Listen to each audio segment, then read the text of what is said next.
Doktor, tənəffüs allergiya profili kimlər üçündür? Tənəffüs allergiya profili nəfəs yolu allergiyasından şübhələnən şəxslər üçün uyğundur. Bu şəxslərdə tez-tez asqırma, burun axıntısı, burun tutulması, gözlərdə qaşıntı, gözlərdə yanma, uzun müddətli xroniki quru öskürək, allergik rinit bu kimi əlamətlər müşahidə olunur. Bəs bu analiz hansı allergiyaları müəyyən edir?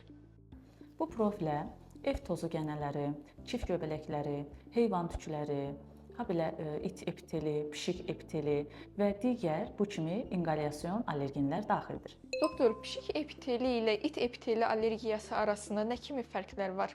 Bunlar ayrı allergenlərdirlər. İt epiteli, itin dərisindən, tükündən və kəpək hissəciklərindən yaranan allergendir. Pişik epiteli isə pişiyə məxsus dəridən, tükdən və digər ifrazatlarından yaranan allergendir.